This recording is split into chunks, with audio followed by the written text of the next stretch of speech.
Participado como ponente en conferencias y charlas en universidades, colegios y otras instituciones españolas y europeas, así como en Argentina, Colombia o Australia. Así que es un placer también poder escucharle esta noche. Les dejo con Valeriano Claros.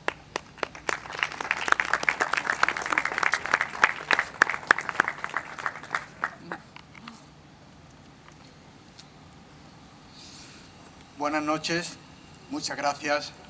Me dirijo a todos, a las autoridades, a los concejales de Cultura, al Ayuntamiento en general de San Bartolomé de Tirajana, a todas las personas que han ayudado a hacer esta exposición y a traerme esta vez a Canarias. No he dejado de venir, pero es un momento muy, yo diría que emotivo para mí, que ya lo fue cuando vine a recoger el premio que nos dio el Ayuntamiento, cosa que no se ha hecho en toda España, nada más que en dos pequeños municipios, el municipio de San Bartolomé de Tirajana y en el municipio de Fresnedillas de la Oliva. La situación ha sido un poco complicada, pero esto ha sido algo que todos esos 400 españoles que hemos trabajado en las estaciones Apolo, tanto la de Maspalomas como la de Fresnedillas, pero también la estación de Robledo, que la estación de Robledo servía, como nosotros servíamos de reserva para la de Fresnedillas, la de Robledo lo hacía también para Fresnedillas. Yo querría que esta conmemoración para mí constituye una ocasión única de poder reivindicar el crucial papel, como decía el señor Tristán, que ha jugado la estación de Maspalomas, aunque no se podía comparar, como él también ha dicho, por todo el mundo parece que todo lo ha hecho Fresnedillas en el proyecto Apolo, en todos los programas. Yo participé en todos los programas desde que llegué aquí. En el 11 era un convidado de piedra porque prácticamente ni me había empezado a formarme, pero desde el 11 hasta el 17, más todo lo demás, como después hablaré. Entonces yo llegué un poco con más años que el señor Tristán a este negocio, porque ya había estado haciendo cosas en África del Sur, para Telefónica y para Standard Eléctrica, pero se necesitaban, y salió un anuncio en el ABC en noviembre, finales de noviembre, principios de diciembre del año 68, buscando ingenieros que tuvieran una experiencia en circuitos terrenos y en circuitos que se ha llamado siempre la telefonía rural, es decir, lugares alejados de las grandes ciudades, como en aquel momento era el caso de Maspalomas. Pues bien, sonó la flauta y a mí me trajeron aquí, en lugar de con 20 años, como estaba el señor Tristán, yo tenía 27 y estuve haciendo algunas cosas, pero inmediatamente me mandaron a los Estados Unidos porque había que formar. Realmente llegamos 4 ingenieros, más o menos a la vez, porque la idea que tenía el INTA era hacer como se estaba haciendo en Fresnedillas, traer 4 cabezas de los 4 secciones importantes que había en la estación para formarlo y que fuésemos atrayendo tantos ingenieros locales como ingenieros que pudieran venir de la península con cierta experiencia, aunque no era demasiado fácil, porque ya ocurría que en la península había dificultades de ir sustituyendo a los americanos. Aquí la verdad es que nunca conseguimos más que hasta 14 técnicos, parte eran canarios, parte éramos peninsulares, pero solo estuvimos 14 y el resto era personal todo de servicios generales que hicieron un trabajo fantástico, como ahora veremos, en tanto mecánicas, diésel, sistemas de todo tipo en la estación. Juntamente, naturalmente, éramos 74 españoles y alrededor también de la misma cifra de americanos. Y que aquí en esta estación, yo no sé cómo lo vio el señor Tristán, si él vio en Madrid sí que hubo problemas, pero aquí los americanos no se sentían que había muchos españoles esperando en cola para sustituirlos y que ellos se tuvieran que ir. Como lo sabían, pues entonces era muy pacífico, en otras estaciones no lo era. Aquí fue, en mi opinión, los 6 años que yo conviví con ellos y con todo el personal local, fue una cosa que fue realmente, para mí, muy meritoria. porque vivimos y disfrutábamos con ellos.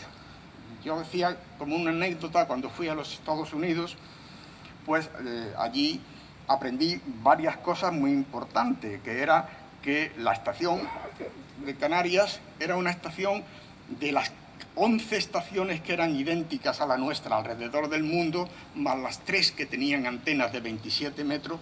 Esta era una estación que tenía 2 puntos cruciales.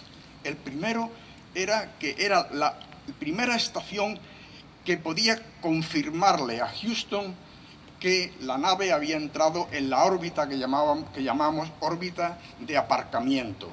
Es decir, cuando la nave sale, hay una estación que es Gran Bermuda, después había un barco que estaba relativamente cerca en el Atlántico que continuaba siguiendo, pero en ese momento el cohete iba subiendo. Cuando nosotros recibimos la señal, esa señal ya es que la nave está en la órbita.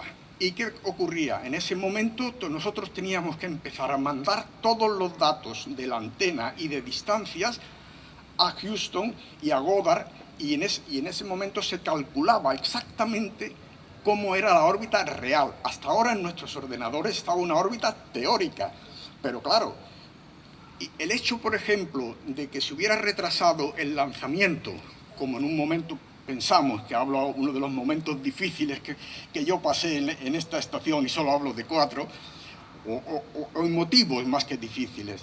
Uno de ellos fue el primero, en el momento del lanzamiento, muchos cohetes de prueba del Saturno 4 y del Saturno 5 explotaron. La NASA utilizó hasta 30 cohetes, de los cuales ni uno con personas murieron. Solo astronautas murieron en tierra, como saben, porque se quemaron en una prueba. Pero estos cohetes había un efecto que se llama pogo, que empezaban a hacer así al salir, y eso movía todo el combustible y finalmente explotaba. Y muchos explotaron. El Apolo 11, el momento de la salida, empezó ese movimiento vibratorio, pero ¿qué hicieron? Para que no se moviera el combustible líquido, empezaron a utilizar, en lugar del que le llegaba con las mangueras de la Tierra, utilizar el que tenían ya almacenado. Y eso fue el primer momento en que realmente empezó el cohete a subir fantásticamente. Cuando llegó a nosotros, 18 minutos y 23 segundos más tarde, Houston ya había hablado con los astronautas, había hablado con ellos de la estación de Bermuda, había hablado con ellos en el barco, pero nosotros confirmamos aquello. La voz que llegaba, aquí la podíamos recibir por 3 caminos. Había 3 antenas que recibían la voz de los astronautas. La antena que todos conocemos de 10 metros de diámetro, la antena de parábola, y 2, que es la Telstar y la Agavi, que esas eran frecuencias mucho más bajas. Ya se utilizaban en la estación cuando estaba aquí en el proyecto Mercury y en el Gemini, pero la voz que se recibían por esas antenas, que normalmente era antes de que la adquiriera la otra estación, era tan buena que Houston le dijo a los astronautas: la comunicación en VHF con Canarias es muy buena y vamos a estar conectados todo el pase, los 11 minutos así que duraba, y con lo cual pues a nosotros aquello nos llenó de orgullo decir: hemos estado trabajando, pero finalmente lo estamos haciendo bien. La segunda cosa era que ya empezamos a mandar datos y en varios minutos Houston le dijo a los astronautas: encontramos que los datos de la posición por el sistema inercial, que se llama, del cohete que todavía estaba adosado a la nave, y el que tiene el módulo de mando, hay una diferencia entre ellos, de 0,22 grados, algo que se ha dicho muchas veces, y les dijeron a los astronautas: tenéis que alinearlo, es decir, hay que quitar ese error. ¿Por qué? Porque Houston se tenía que basar en la órbita que le habíamos ya proporcionado y en la posición que tenían con exactitud en el momento que tenían que encender de nuevo el cohete para hacer la inyección hacia lo que se llama la órbita translunar, es decir, el camino hasta la Luna y allí pasar los días que tenían que pasar. El otro punto crucial que aparte del contacto por primera vez y confirmar la órbita, también era que era lo que esta estación tenía solo 3 estaciones en toda la red, y era el Observatorio de Partículas Solares. ¿Qué era eso? Pues realmente era un observatorio que estaba permanentemente observando al Sol. ¿Por qué? Pues se utilizaba porque los astronautas, el Sol produce erupciones en algunos momentos tan grandes que en el propio camino hacia la Luna, Houston tenía que saber qué intensidad tenía esa radiación, que incluso movían la nave para que la ola que le venía solo le diera a la gran superficie, que después era la que hacía térmica de la reentrada en la Tierra. Eso era importante, pero estaban bastante más protegidos que cuando estaban en la superficie de la Luna. En la superficie de la Luna solo tenían un traje, que los protegían de algo, pero no mucho. Houston tenía que saber qué intensidad tenía y les podía decir, adentro del módulo lunar. Y si todavía el módulo lunar, que como saben no pesaba mucho, estaba hecho de chapas muy finitas de aluminio, pues decían, hay que abortar la misión, encender el motor de despegue y a volver a la órbita lunar, donde Collins les estaba esperando. Entonces no ocurrió nunca, pero sí que aquí en Maspalomas había 3 personas que estaban permanentemente mirando al Sol con los 2 telescopios, el telescopio en H-alfa y el telescopio de radiofrecuencia. Y con ello se formaron, habían 3 operadores, un gaditano, Pepe Castellano, un tinerfeño, que nosotros naturalmente no le llamamos tinerfeño, y después Félix Herrera y un americano. Ellos después diremos qué hicimos después de que terminara el Apolo, y eso fue también una cosa muy importante en esta estación. De los aspectos técnicos yo podría hablar mucho, pero pienso que ya le he hablado de uno de los momentos críticos, pero el siguiente momento crítico fue cuando nosotros no estábamos en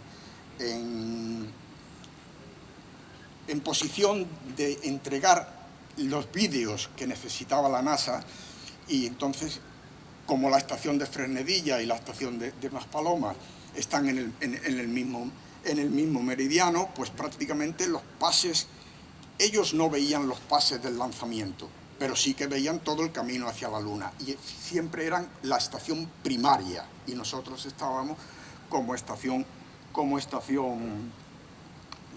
digamos, de reserva. Y entonces el momento que yo considero que fue como el que nos dio la fuerza, que después hablaré, que también nos dieron los americanos, de luchar para que eso llegara a un fin muy bueno. Y bueno, las palabras eran que la separación del módulo lunar, del módulo de mando, ya en la órbita, fue algo que los americanos tenían, NASA tenía un interés muy grande, que lo vieran en televisión todo el mundo.